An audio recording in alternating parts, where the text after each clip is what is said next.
سلام، چطورین؟ این ویدیو واسه بچه‌ای هستش که میخوان انتخاب رشته بکنن واسه دانشگاه و نمیدونن که معماری رو انتخاب بکنن یا نه. چه چالش های پیش رو دارن و چه اتفاقایی براشون میفته وقتی وارد دنیای معماری میشن.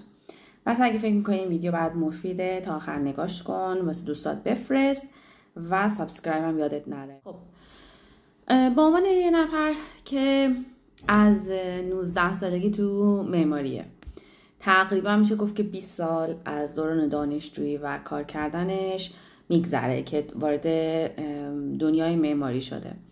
میخوام اینو بهتون بگم که چند تا نکته البته بگم که چجور رشته‌ای هست، چجور شغلی هست و همه اینا رو بسنجید، همه اینا رو در نظر بگیرید، بعد بیایید وارد رشته معماری بشید.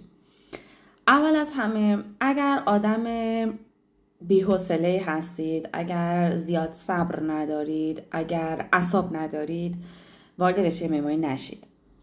واقعا شما رو به چالش میکشه، مخصوصا دوران دانشجویی. اصلا معروفه به شب بیداری های تحویل پروژه بین دانشجوها که یا عالم کار یا عالم پروژه تو دوران دانشجویی، حتی تو دوران کارم فرقی نداره، براتون پیش میاد و شما باید تحویل بدید.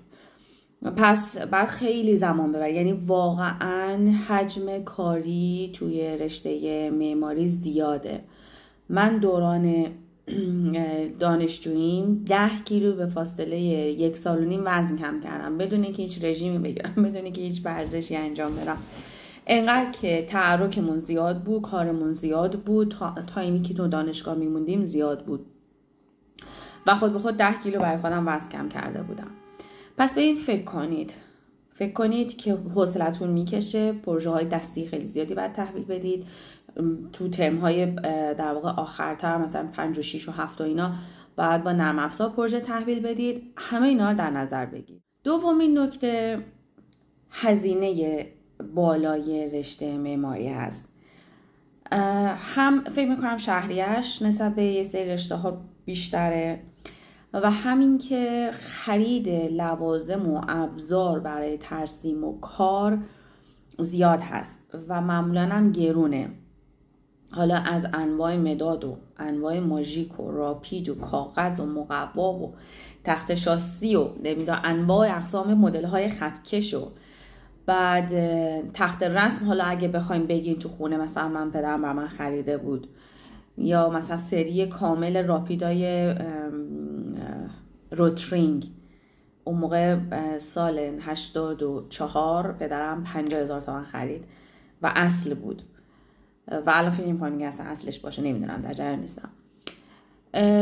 و از همه هزینه بالاتر خرید یه سیستمه، حالا یا لپتاپ یا سیستم پی سی که بتونید باش نرم افزارهای معماری کار کنید. حالا 3D Max از همه سنگین تره، نیاز به یک سیستم خیلی قوی میخواد، ولی رویت یا اسکچاپ نرم افزارهای مدلینگن و رندرینگ، اینا یه ذره سبک‌تره، ولی به هر حال شما نیاز به یک لپتاپ قوی دارید و با این قیمت دلار حداقل فکر میکنم بین 80 تا 110 میگم، بالاترش هم هست، میلیون تومان. بعد در نظر بگیرید که لپتاپ بخرید یا یک کیس بخرید. لپتاپ بهتره، راحت میتونید جابجا بکنید و اینا. این از هزینه هاش. خب من این دو تا نکته در مورد معایب، میشه گفت معایب رشته معماری گفتم. حالا میخوام در مورد مزایاش بگم. یه نکته دیگه این وسط بگم. ببینید معماری نیاز به خلاقیت داره. شما در ابتدا که وارد دانشگاه میشین باید کار دست انجام بدید، یعنی دست قوی واسه ترسیم کردن داشته باشی و این که بتونید ایده خودتون رو روی کاغذ بیارید. حالا در مورد هر چیزی که میخواین طراحی کنید، از طراحی یه خونه، از طراحی یه ویلا، از طراحی نمای ویلا، از طراحی المان، هر چیزی میخواین طراحی بکنید باید بلد باشید که هم یاد میگیرید، همین که بهتره که از قبل یکم بلد بوده باشید که بتونید ایده خودتون توی کاغذ بیارید. من قبلش در دوران حال کودکی نوجوانی تا موقعی که به دانشگاه برم نقاشی میکردم، یعنی یه جورایی با دنیای رنگ و طرح و نقش و اینجور چیزا ارتباط داشتم، یعنی آشنایی داشتم. و برای بچه هایی که تو این زمینه ها هستن معماری خیلی بهشون کمک میکنه، هم اون بود از هنری که دارن رو ارتقا بدن و از اون طرف اون هنری که از قبل داشتن روی معماریشون هم تاثیر مثبت میذاره.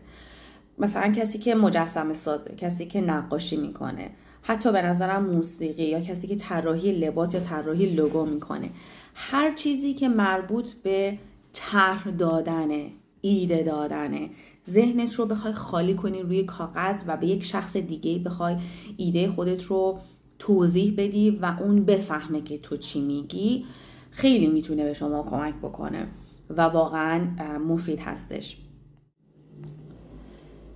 توی یه ویدیو دیگه در مورد این که بعد از فارغ التحصیلیتون چه اتفاقی میفته و شما چطور میتونی شغل پیدا بکنی یا تو چه در واقع زمینه هایی میتونید کار بکنید، توضیح کامل بهتون میدم.